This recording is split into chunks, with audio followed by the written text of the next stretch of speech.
I know you yourself have described this as Blade Runner meets Andy Warhol's pop art, and it's a bizarre movie in that here's the Wachowskis deciding to go after this 1960s Japanese animated movie and make it a real-life blockbuster. Was it a difficult shoot? Was it hard for you as an actor to sort of know, where do I fit into this world? You know, it was in a lot of ways. You know, you're on a green screen and you can't see the things that are going on around you. You know, you're basically staring at green walls. So you really have to use your imagination a lot to kind of make that world real for you.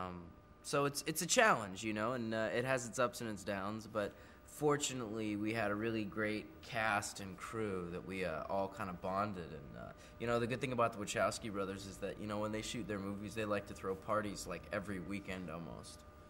I know that you, in preparation, you watched all the original Speed Racer cartoons from the 1960s, and also you went out to Lowe's Motor Speedway to kind of get an idea of that side of it. And I don't know whether any of that really prepared you for, to me, I would imagine the Wachowskis are quite nuts because they're very, very intense about their work and they're very, very controlled. And as much as they're good fun and they bring their family down and all the rest, I would imagine the work itself is just very, very, this is what we do and this is how we do it. Yeah, no, it was very, very challenging. You know, they're very exacting. They're very, very meticulous. But, you know, that's kind of what you sign up for when you do a Wachowski Brothers movie. I mean, in order to make the films the way that they make them, that's kind of how you have to do it.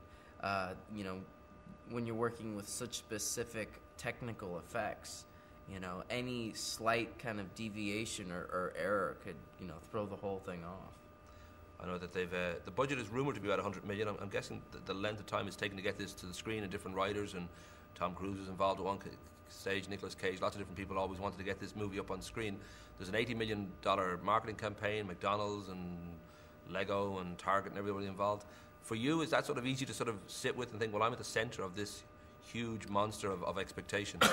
It's kind of strange in a certain sense, you know, thinking about all the companies and all the accessories.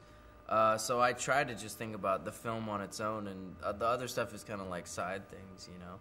But I mean, it's also kind of exciting too, you know, to be a part of a film that has a different kind of marketing, you know, appeal and a different way of you know, being released than the other things I've done, which have been just pretty much straightforward movies without like shoe deals or something, you know, like this one.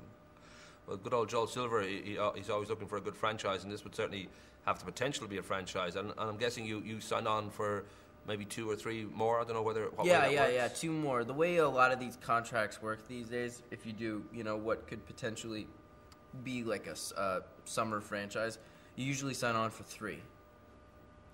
I should say too that just in your own career that you started acting at the age of 8. A breakthrough was really The Lives of Altar Boys at 2002. But for a lot of people, The Girl Next Door was the film that they would have first recognised you in. But for you, I would imagine the turning point was Into the Wild with Sean Penn. Yeah, absolutely. That was where I really, you know, just had an incredible working experience, and the chance to get to work so closely with Sean was just such a gift, you know. Well, I know you're kind of close to Sean now, and you've made another movie together, Milk, based on the life of Harvey Milk. And that notion of Sean's particular approach to this life, this career, I should say, is that occasionally he'll make a commercial film, but generally it's kind of movies that he feels strongly about. And that's a choice he can afford at this stage in his career because he's established. And is that something that you would sort of aim for yourself, that you would like to get to? Oh, yeah. I mean, I think the way he works is great. I love his choice in movies and stuff. And I was so happy to be able to go, you know, from a movie like Speed Racer, you know, which is this really kind of commercial, crazy artistic kind of blockbuster, to, you know, making a film with Sean that was, you know, a Gus Van Sant, you know, independent film.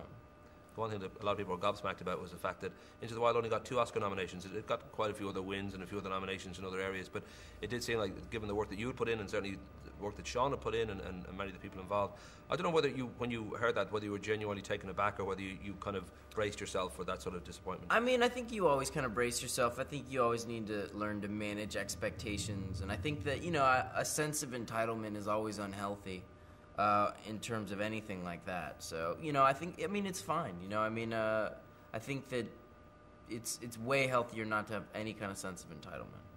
I know I've got to wrap up soon, but just before the cameras rolled, you mentioned that you have some Irish blood in you, which would explain the good looks and the talent and the sweetness and the easygoing, the intelligence, and all those good sort of attributes that the Irish have in spades.